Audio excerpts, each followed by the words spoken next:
Hello, thank you for joining us today for our joint Panzura Google webinar, Turn Cloud Storage into a High-Performance Data Center. Our presenter for this webinar is Panzura Systems Architect, Bob Hart. Joining Bob is Steve Lujan, Customer Engineering Manager at Google. Before we begin, I'll go through a couple of housekeeping items. You will be muted during the course of the webinar, and if you have any questions, please enter them in the questions panel and we will address them at the end of the webinar, time permitting. With all that being said, we're ready to get started. Bob, I'm going to hand things off to you. Thank you so much. And thank you everyone for your time. I really appreciate it. So we'll be going in and talking about how Panzura and Google's partnership create the ability to take advantage of a very high performant file system for a collaborative workforce, where you have agencies that have offices in several different locations, kind of moving away from that traditional data center without sacrificing any of the performance. So the problem with traditional file systems is because of latency, it kind of pigeonholes you into a single site limit, right? So if you wanted to collaborate, someone's having to do it at a performance loss. So the solution was, let's push it all up into the cloud and centralize it. The problem with just lifting and shifting everything up into the cloud as kind of an afterthought is that you still didn't address latency. You've just pushed it to the other end of the wire. And because of that, up to 74% of businesses that have moved data loads into the cloud have ultimately brought them back on premise. So what is Panzura and how does that help with the situation? Well, ultimately Panzura is a software fabric, and what it does is it transforms that Google Cloud storage into a very high performance file system with all the things that you expect out of a file system.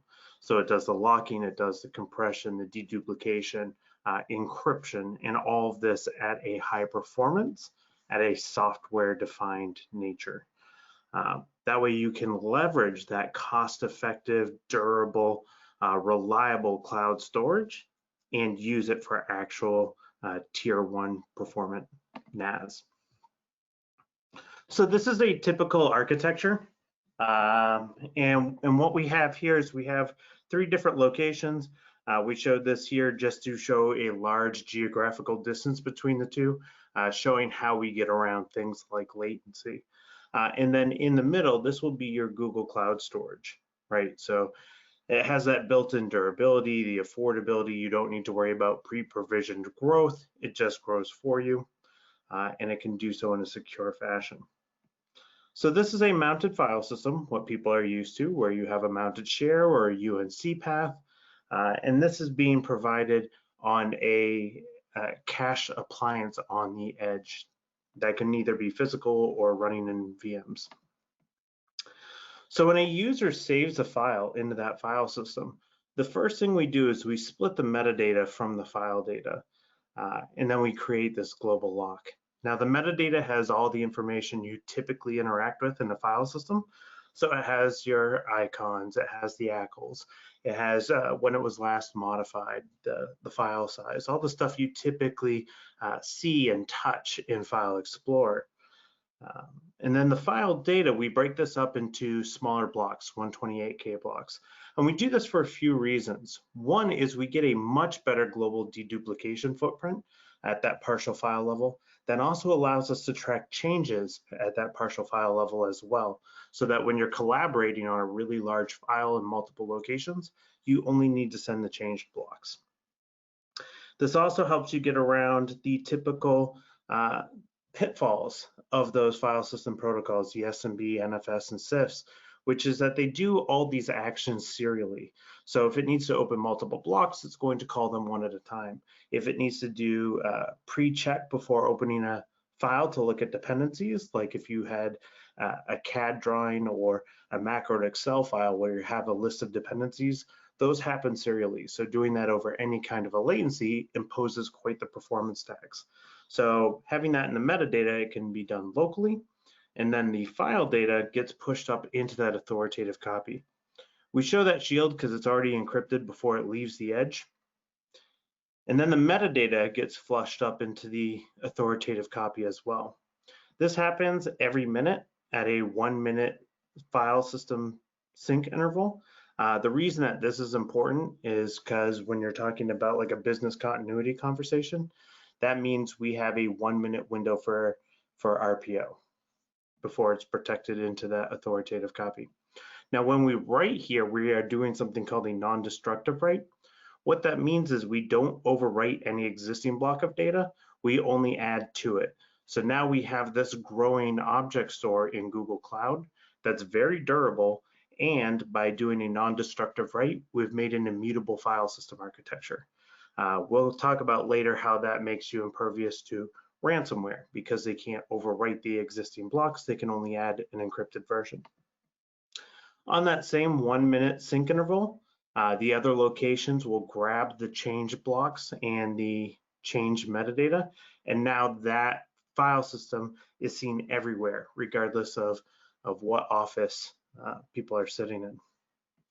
Now, when a user goes to click on that file in the other location, you'll see I still have that file locked. So what you get is that experience as though everyone were using the same Windows file server down the hall. They get that little memo. Do you want it in read only, or do you want to wait? So we'll wait, we'll unlock the file in the other location.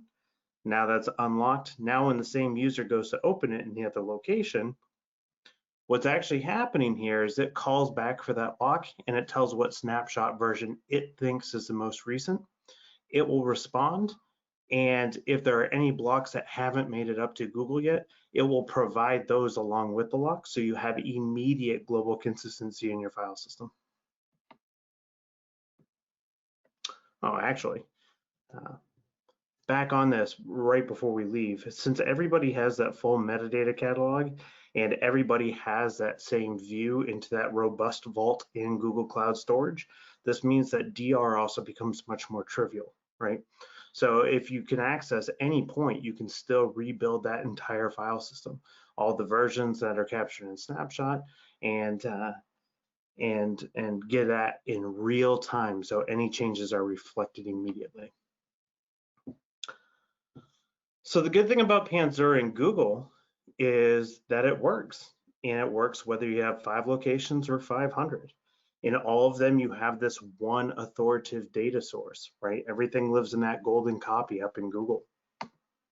Everyone can fall under one security policy, so it's much easier to manage all the endpoints because everything is in one cohesive file system. One view over the entire file network. That helps you do analytics as well, so you can see how your file data is aging, what doesn't need to be kept anymore. If you see stuff that's getting pulled over and over again, maybe you prioritize that. And one set of data to manage in an automatically resilient file system. There is DR built in at every layer of this. So by the time that you have the full stack, you have a very resilient file system, resilient to outages, resistant to network hiccups, resistant to data center unavailability, and even resilient to ransomware. And then as a bonus, you also have one enterprise grade file performance. Everyone gets the same performance, and that's a first class performance. So in the public sector, there are certain needs, right? We need to drive that data storage security and DR costs down. That's a constant thing in the public sector. We need to move and access that data quickly and on demand, right? When people are asking for reports or files, it's not something I want to pull off a tape repository and get it to you in 2 days. We need to adhere to a lot of regulations and compliance, right? And then become resilient to ransomware. Public sector is a strong target for ransomware, malware, and then unplanned downtime. And then work collaboratively across different regions, right? Maybe not so much if you're a municipality, but if you're a commonwealth or a state, or perhaps, you know, a Department of Transportation or Justice. So in that public sector for data management, we offer that single authoritative data source on all premise sites and cloud points of presence. And we bring up all the points of presence because if we look at that architecture again, one of those endpoints could be housed up in Google. That way you could take advantage of their AI and machine learning. But if you already had a footprint in Azure, we could also put a filer up in Azure, and that way you can use both clouds or multi-cloud, and that way you can kind of get the advantage of all that there is to offer there. Data growth, data is deduped at the edge, compressed and encrypted, and it's done at that block level. So if you have a lot of duplication across your different departments and divisions, you will see a noticeable drop in WAN utilization as well. Data security, everything is AES 256 CBC encrypted on the edge in a bring your own key model. And then it is further encrypted in flight using TLS, and it lives in that encrypted form on Google. And then data resilience, this is done at a granular level. Everything is resilient even at that 128K block. So when does the public sector choose Panzura? Well, it's when they need to rely on immediate data consistency. This is not a round robin approach. This is not you need to wait 20 minutes or 6 hours for a snap view. This is immediate, and it's done even at that lock operation, so it can be instantaneous. When you need to collaborate on mega-sized files, again, because of the way we're breaking it down into those blocks and only tracking change differences, if you were to work across country on the same 1 gig file making small changes, we only need to move 128K blocks or around coast to coast. When you need to transfer large files fast, because we're really turning it into objects at that 128K block, that means as soon as we start writing any of those blocks in, we have metadata representing it, and we can start pulling it in the other locations even before that file has finished uploading. And another one is when you want to mirror data across clouds.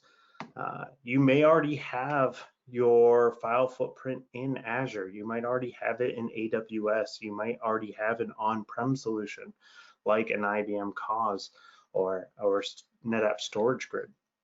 What this allows you to do is it's taking that authoritative copy and making a second copy. If you're in Google, you could do this in 2 different data centers.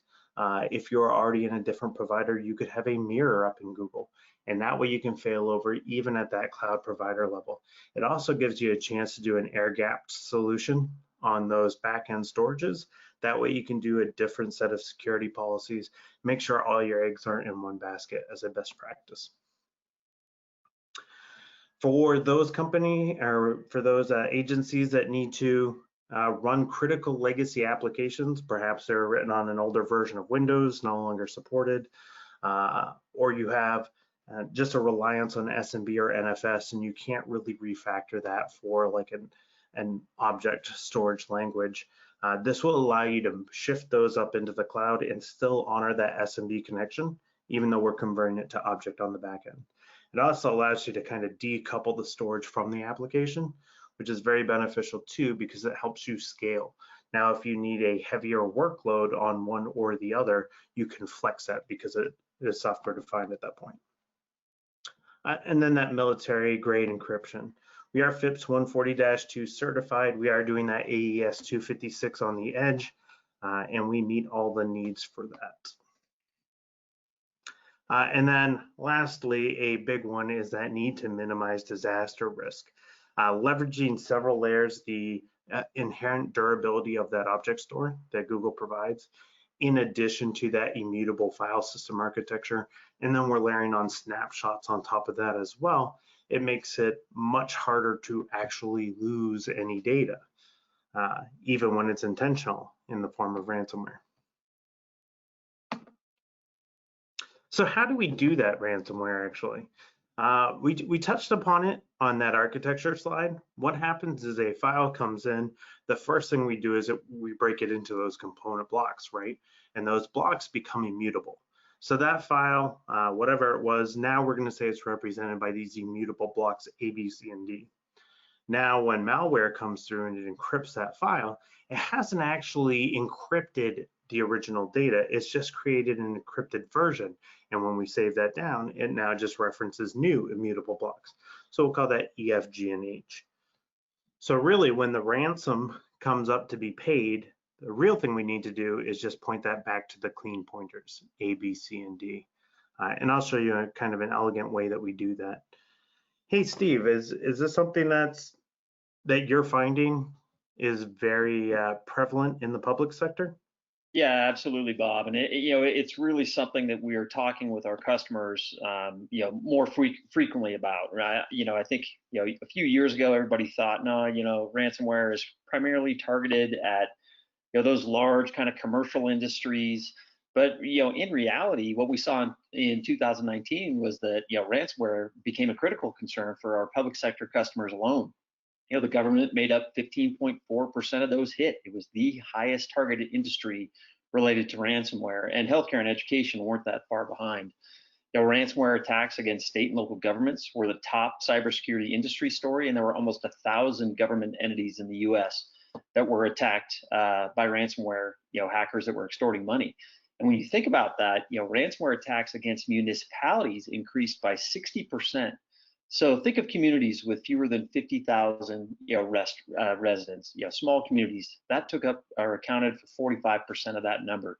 Communities of fewer than 15,000 residents accounted for 24%. So when you think about that, right, oftentimes those are supported by small shops with few IT resources. So providing a solution that can easily be implemented is really vital to their success and their ability to continuing offering services to those citizens. Most recently, we had a Georgia county within the last month, it became the first ransomware attack to hit election infrastructure, this political season. So that highlights, even more the need to be able to recover quickly, and really how critical it is to get those services, you back up and running. I mean, we look at, the election that's going on right now. We look at, Health and Human Services and Department of Workforce and Labors that are supporting citizens through the pandemic. It's gotten so hard to just claim unemployment insurance, with the amount of people that are doing that, to have systems go down for days or weeks as a result of ransomware would be crippling and certainly affect all of us who are relying on those services that cities, states, and counties are providing. So really has bubbled up to the top as one of the largest concerns or needs for almost an insurance policy for many of our customers. And it's gotten to the point where really paying that ransomware isn't even going to be an option. I mean, the Department of the Treasury came out with a recent announcement that said, ransomware victims that pay could incur steep fines going forward. So, really brings us back to how important it is for our public sector customers to address this. And certainly a lot of our customers are actively engaged with us and partners like Panzura today to do just that. Excellent information. And you actually touched on something that I want to bring up before I jump into showing how we would handle a hairy situation like this. You mentioned about kind of that small or medium kind of jurisdiction, smaller shops, things of that nature. You're exactly right. One of the things a solution stack like this, like a software-defined storage, a consumption-based model like Google, it allows even the smaller staffed IT groups to have kind of world-class technology at their disposal. So it's kind of a buy by the drink model, right? It's as you consume on the software and as you consume on the Google front, it kind of evens that playing field. I'm going to drop out of this really quick and jump into a partner product that we have in Panzura. It's called Vision.ai, and the basic premise is once we've kind of taken those different disparate silos of data, pushed it into that one authoritative copy, it really gives us a chance to layer on analytics and intelligence on top of that and get a little more value out of the file system as a whole. So let me sign in the Vision really quick. And what we've done is we've indexed that metadata catalog that's really driving a lot of that utility. And then since we sit within the event path, we're also able to gather that file audit information, which is huge in the public sector because everyone needs to show, data residency. They need to show things like chain of ownership and permissions. And this allows you to do that. So really quickly in my demo environment, we'll just look up a file I know happens to be here. So yeah, I have 63,000 documents about this subject. And if I wanted to not look at 63,000 documents, I could obviously pare this down by taking a look at document type or age range. Or if my manager asked me for how many files do we have about that SpaceX project that billionaire is doing, I could just go ahead and export this, right, as an Excel file and say, have fun, Mr. Manager, looking at 63,000 documents. So that's great, but I find that most agencies already have kind of an intelligence built into their file system, right? They know where to find files because it's based on a department or a project. But where this really adds value that's harder to get otherwise without going with a very expensive solution like a Varonis or something of that nature, this allows you to really take a look at that. Just pulling that same one just so we can get a name. Let's look at our friend M. Zhao here. M. Zhao is a great employee.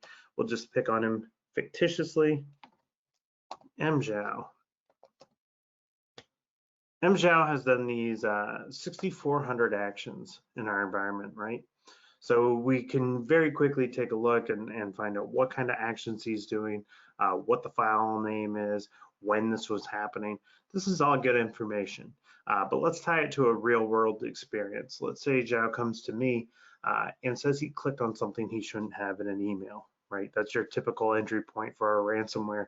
And because of that, now this malware has had real legitimate AD access to the environment and is able to make changes. So let's go to user actions. I care if they've changed, copied or created. And then I also care if they changed the attributes or wrote to a file, right? Those are all kind of indicative of that ransomware event. And to make it worse, let's say this didn't just happen, right? Didn't happen today, didn't even happen earlier this week, it happened a month ago. So this is your worst case scenario. This has a very hairy kind of footprint to it. I can't just revert to a snapshot, right? I can't lose nearly 2 months of production data. And I can't overwrite a directory share because it's only Zhao's files that have been affected because of that AD access and group membership. So I'm kind of stuck here, right? So I need to either pay the ransom or find some intelligent way to restore these files. What I have here is I have a file path and I have a timestamp. So if I wanted to, I could access the API and I could restore that file from the snapshot previous to this timestamp. Now, if I have 650, I probably don't want to script those individually. So what I can do is I can export that to a CSV, and now I can do a more elegant script where for each file string, it tries to restore the snapshot prior to that timestamp. That will work for all the ones that have been updated in that time, and any that were just legitimately created by Zhao will not have a previous version, so they will remain unchanged. So this is a very elegant way to get out of a very hairy situation when it comes to ransomware. In addition, we also offer the services of recovery and clone. Because we are that pointer map, things like making copies of a file become quite trivial, right? Just look up a random text file. That's a very random one. So if I want to restore that, I go to actions, I recover and clone. That's an empty file. I'll pick a different one. We've seen it enough times. Let's see it one more time.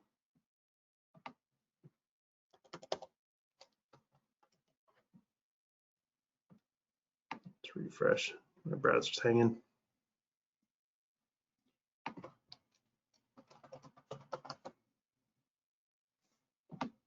And I'm typing faster than my computer can keep up. So what we do is we go to actions, recovery and clone. And sure, we could restore this to the original location. That's probably going to be your typical kind of like help desk function of an IT group, right? You know, someone calls up Friday afternoon, I accidentally deleted this file or this folder. Could you restore these 32 files? That's a great use of this. However, if we choose to go to an alternate location, since it's just pointer based, it's very trivial, right? A terabyte directory can be cloned in a couple of seconds because it's just making those metadata updates. But what it can do is it can actually kind of influence the ability to do workflows you may not have been able to do before, right? If I go to an alternate location, I could clone a bunch of production data and get it over to the DevOps team. If, say, they were making a new web feature to pull reports for a municipality, they could actually go against real production data for their testing, and then we could blow it away afterwards without affecting or corrupting that production data. In addition, if you had legal hold requirements, you could clone off a subset of the directory on a particular date. So you could look to see how it looked on June 23rd and put that to another location and now run your e-discovery workloads against that, again, without really tying up the production work area and impacting users. For analytics, now we do capture all the stuff on Panzura, obviously. But what we can do is we can also set up VMs that will scan through the metadata of other file systems. So you could also incorporate your Windows file servers. You could take information from Isilons or NetApps that were still on premise that you hadn't moved over to the solution and bring those in so that you have a single pane of glass against multiple clouds, against multiple file systems, but now you can really make business decisions against that. And all of these graphs and charts are interactive. If I want to look at the most active users, accessed files, accessed folders, things of that nature. But if I want to, I can click on this. If I can manage to click on my tiny little hot data there.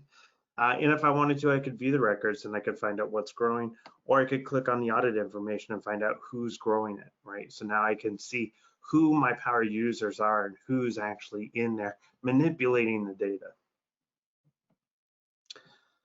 So that's kind of an idea of what Vision brings to this solution as well. I know this conversation isn't about Vision, but it's important to see how these tools in the stack as a whole can help you take care of real life issues like that ransomware.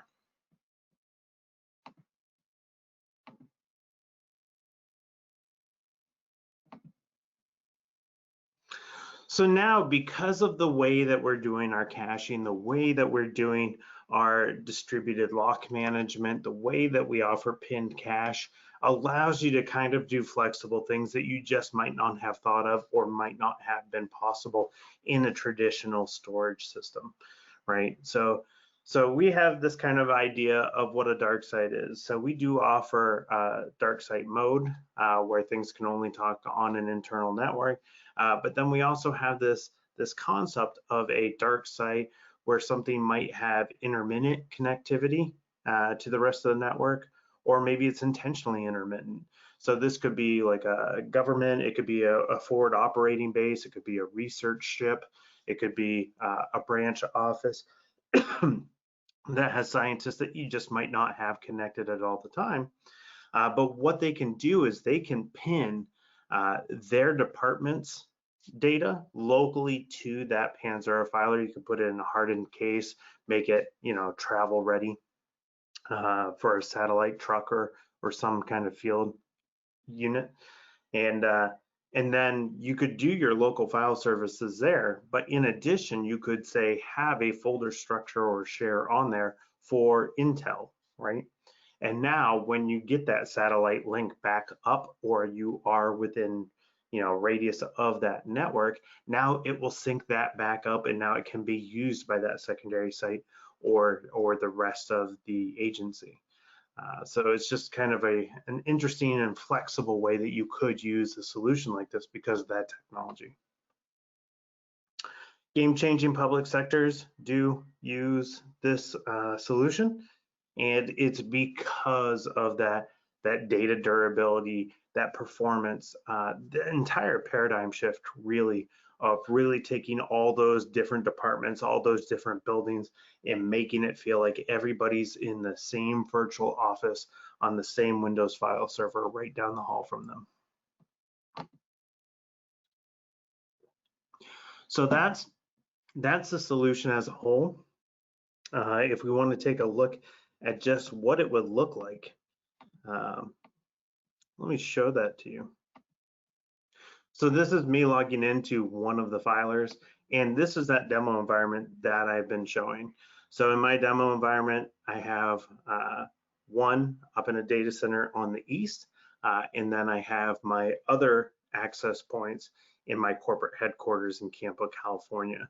And I did this to really try and stretch the latency within the United States. That way I could show how we're getting around some of that pain that we typically see. So back into my RDP sessions, which are very cleverly named RD West and RD East. What they do is they are pointing to those two different filers, and you can see I've connected to the same share, but I've done it two different ways to show that you don't need to teach users new ways of doing things. They can just adopt it. So on the right, I have UNC path into my filer on the east. On the west, I have gone into the share by mounting the share, and I did that right through my west filer. So now if I create a file here really quickly and move the participants window, just do a simple Word doc.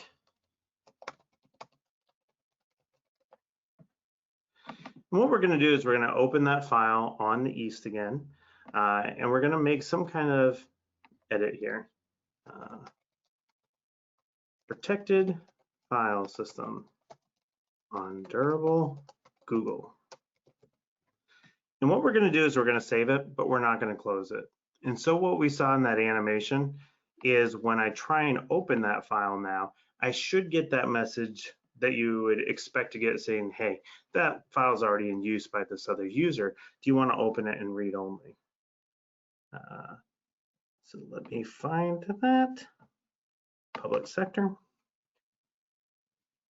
And that's exactly the message I get, right? So do I want to open it and read only? Not really. So let's just close that attempt. And what we'll do is we'll close it on this side and then reopen it. And now I should be able to get that exclusive lock.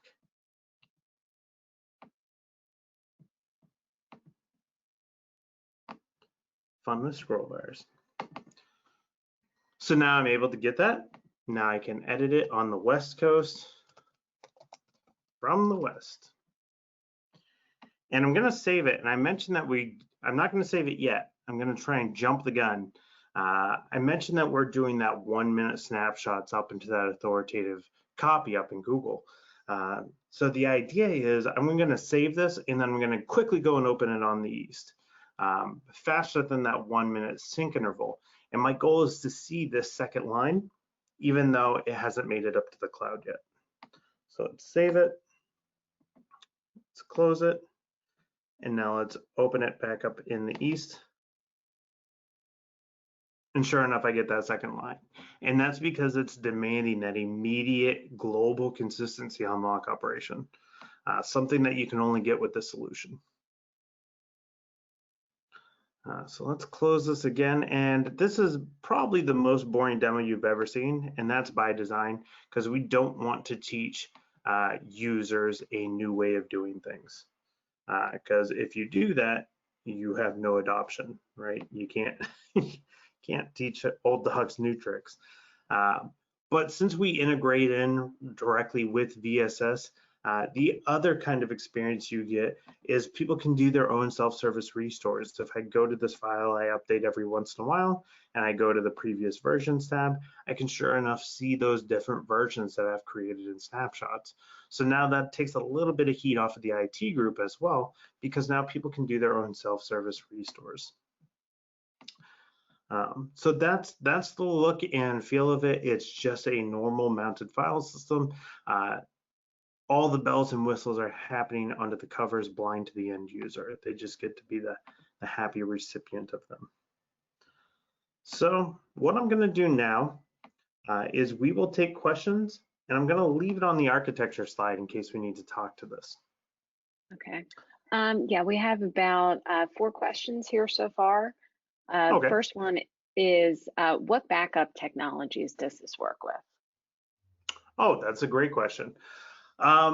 Actually, when it comes to unstructured data, we find that the majority of agencies no longer use a backup technology, and that's because the information is being captured and is being protected in line. It allows for versioning in line. Archiving is kind of just part of the process by nature, right? So any file comes in, it lives on that cache device for an amount of time. When it determines that it's not being actively used, it now falls out of that caching device and it only lives in that authoritative copy. It's still referenced by the metadata. It's still integrated within VSS, like I just showed. People could do their own self-service restore. I could certainly restore it from that Vision offering, but it's on that large amount of durability up in Google, so it's protected there. It's protected at the software level because we don't allow the overwriting of data.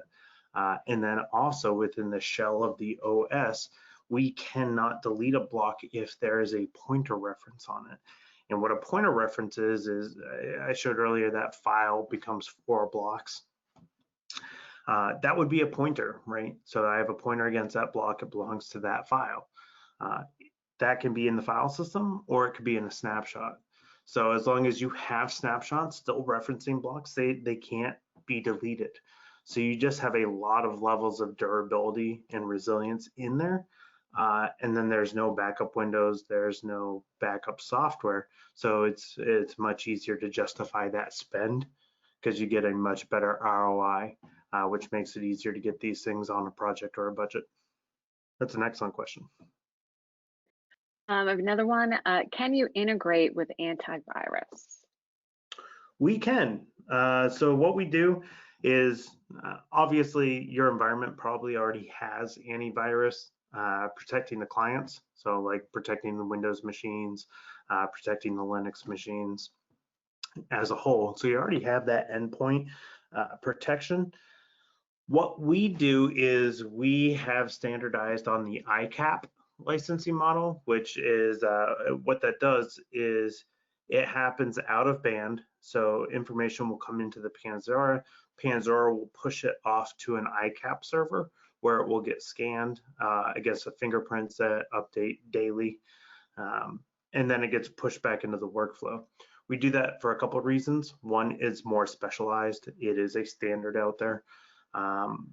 But then most importantly is there's a major performance improvement there because we're taking it out of band, out of the normal user workflow. We do have a best practices in our documentation. And I believe it's that you scan on read.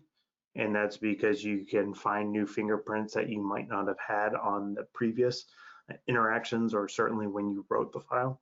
But you could do read and write if you want to. Okay, are you able to report on usage by directory or project? Ooh, we are. I showed that in Vision, which I might still have open. If we go into that analytics, we can certainly do it by folder. I mean, we have the most active folders and everything right here on the front page. But what we can also do is we can also set up quotas, and quotas allow you to do things at the directory or business unit level, like a AD group.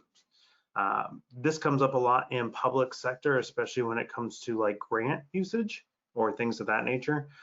This would allow you to do soft quotas, so it's capturing the usage reporting, and then you could tie that to like grant monies or different budgets. Okay, and lastly, can you do a geo to geo replication? I can tell you, you don't want to do a geo to geo replication. The problem with doing a geo to geo replication is those are cloud native. Google does a phenomenal job with those. But at the end of the day, they're really a best effort or an eventual consistency. which means you could find yourself in a position where you wrote a file, it gets into that bucket, but it hasn't quite replicated over to the other one yet. And when you fail over to it, now you get that 404, the object not found, which is not a good experience for users. What we do is we offer a solution called cloud mirroring. And what cloud mirroring does is that's client side. So when you're in this location, you save a file, it will write it to both the authoritative copy and then a secondary authoritative copy. And it will wait for an acknowledgement from both before it advertises it as part of this cloud file system. The benefits to that is now a failover happens blind to the end user, right? Because it knows that object's already there. But that also gives you a lot of flexibility, right? So if you're in Google, you could go from one data center to another. Great. If your company is already standardized with Azure, that would allow you to do one in Azure, and then you could do your secondary in Google. And that way you could leverage maybe Google Coldline, which is a phenomenal cold product. And it's not ultra latency like Azure's offering is with their archive. So it allows you to kind of split that risk into multiple vendors. And it also allows you to really, like I mentioned earlier, start adopting a multi-cloud environment, which we see often. And that's because these different vendors have different tool sets that they specialize in, right? Like Azure is great with Active Directory. It's got its Microsoft Office files. But then if you're doing anything with AI or machine learning, you're going to want to pull that into Google and start using its workflows and start utilizing the processing there. So I would argue you don't want to do geo-to-geo replication. You really want to do a cloud mirroring. And that's because there's more intelligence and security built into it, and that allows DR even at that cloud level. That's an excellent question too. Were there any other? That's our last one that we have for right now. All right. So on that note, when you have the idea of the multi-cloud, the DR at the cloud level, I don't know that I mentioned we also offer HA on the Panzura side as well. So in Google, you could certainly have multiple buckets that we are cloud mirroring to. In addition, if you want to really equip a mobile workforce, a remote workforce with the temperature of things these days, this allows you to even put up one of these filer endpoints up in Google Compute. We have machine images there. And that way you could also use Google VPN. And now users anywhere in the country can actually access their file system just by hitting that front end Panzura hosted up in Google. In addition, if people wanted to start setting up like VDI up in the cloud or a solution like that, you could have that in Google Compute and then have a Panzura filer right next to it in the same data center and get that lightning fast performance at the file system level for all your remote workers. So we see a lot of people doing that.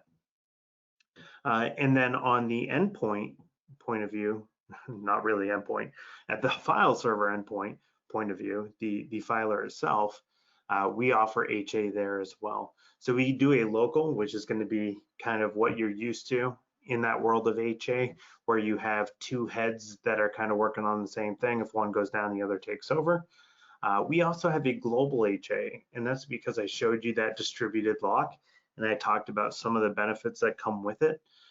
It's important that we don't abandon locks. Some other solutions out in this kind of collaborative space do a centralized lock management.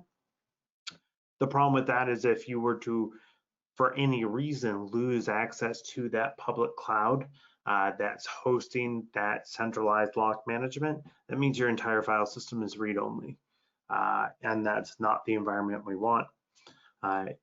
In this solution, if you were to lose access to Google, that would certainly be unfortunate, But because you have that data cached locally, and because these can pass locks peer-to-peer on your internal network, that means there's no interruption to the end user. You can still open up all your files read-write.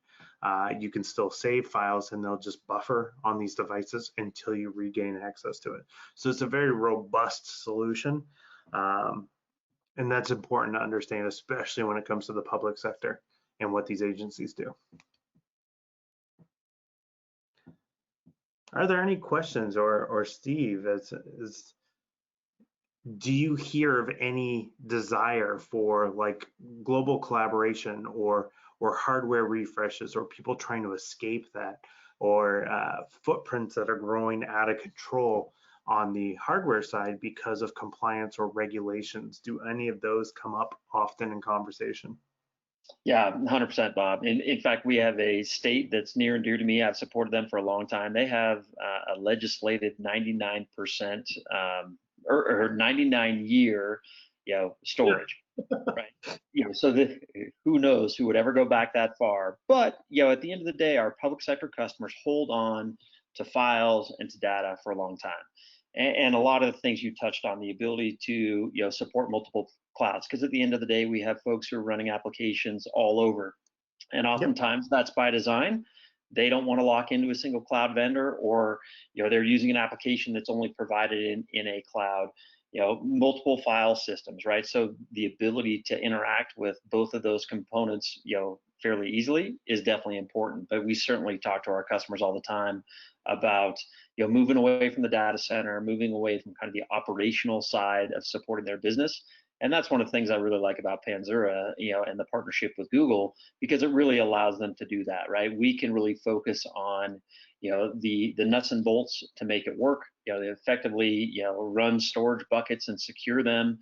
Panzura running on top of it to really provide that interface for the customer, and the customer can just worry about getting to those files, accessing those files, recovering those files. So a lot of what you've talked about are certainly hitting the mark with a lot of our public sector customers today. Yeah, I know one of my customers in particular in that sector was a state agency, and what they had was they had over 100 Windows filers spread across the state. And the real issue there was the complexity, right? It's hard to secure it. There's a lot of access points. There's a lot of security policies. Some are living under some guy's desk. Some are next to a water cooler in a closet. Half of them are out of support, and how do you get a grasp on this, right? How do you condense this? How do you bring this all into one umbrella of protection and have one set of policies against all of it? And so they accomplished this very thing by taking those 100 different offices and condensing it down to 3 data centers with access points, and people from around the state all just tied into those 3 data centers for performance. And footprint wise, they estimated that savings at around $5 million. So a huge savings in floor space and cost overall. Not only the cost of the hardware itself, but cooling it, maintaining it, electricity, support contracts, backup and recovery. Being able to throw all those down into one line item it's much easier to do cost justification for these groups. Well, and especially, Bob, with IT shops and our customers are consistently being asked to do more with less. And you look at this year, especially with the pandemic and the impact on numerous city, state, county budgets, right? Even more so. And so where they can really consolidate, get better from a budgeting perspective, right? Critically important, right now and going forward. Yeah, I mean, and I've been part of lots of RFIs that are asking to do a whole lot with very little, and it's just a mix of everything, right? You have block storage, you have file storage, you have object storage, you have tape outs. I mean, in the case of 99 years, you might even have papyrus outs or something. 99 years is a little intense.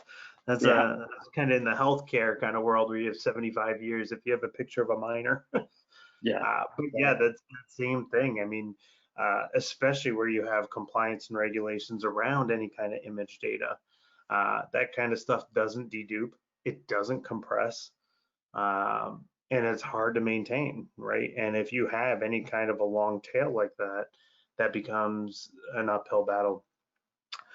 Along that same note, I would imagine municipalities are struggling with surveillance data. If you had any kind of like a Department of Transportation, same thing. I would imagine you have certain timeframes. I know the ones local to me that I work with have a bare minimum of 6 months of these videos, but that's multiple petabytes of data. And they only do 6 months now because they just can't churn that much data in a local data center. And these guys don't really want to be in the data center business. They want to be in the Department of Transportation business. So being able to shift that kind of workload up into Google Cloud and just have, a rack of hardware is very attractive to them. I guess body cams would probably fit that same thing with police departments for that same reason. Absolutely. Yep. Body cams, dash cams, to your point, our customers are doing so much more with video and artificial intelligence around video, and where they used to want to keep things for a few days, a week, a month, 60 days, right? They either don't have that luxury anymore, or they simply want to store that data for much longer so they can gain valuable insights into it. And to your point, right, there's nothing that grows a storage footprint like video. So it becomes even more important. It's even worse now with 4K. Yeah. This made me think of another thing I was working on, a smart city. And I was thinking about it because in particular, they were doing the surveillance, and then they were using kind of machine learning to help do custom metadata tagging. That way, a red car with license plate XYZ goes by, it gets tagged with red car, it gets tagged with XYZ and whatnot. And now that lives as part of the metadata. That allows us to go back to that vision software and do that metadata search. So now I can look for red car, I can look for XYZ, and immediately get the video that was saved in, even out of like 10 petabytes of video being stored up in Google. So kind of the enablement of it is probably on the extreme side for a lot of agencies. Hopefully they don't have as intense workflows, but the amount that it lets you do is pretty impressive. And mainly because of the amazing workflows that Google enables.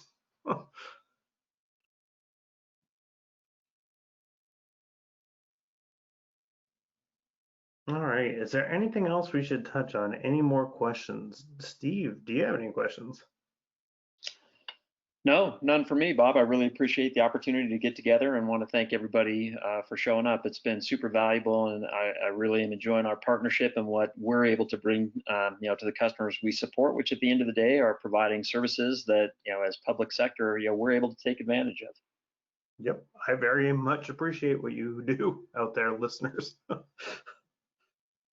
All right, well, if there's nothing else, I will give people some time back, but thank you so much for joining us today. I really appreciate it. And hopefully this has given you an idea of kind of some of the things that are able to be done because of the changes in technology. I understand this is kind of a paradigm shift, right? A lot of agencies get used to kind of a certain way of doing things, right? Like we always buy EMC or we always buy NetApp. And then the trouble that you live with, you kind of end up living with. This gives you a way to kind of relook at things, right? And push that ownership up into Google, really flex into that cloud without losing any of that performance, without losing any of that control. Because you still have all the control over your data, but really addressing that last mile when it comes to performance. So I hope you've gotten something out of this. If you have any questions, reach out to Google, reach out to Panzura. We're happy to set up time and go through your specific needs. And thank you very much.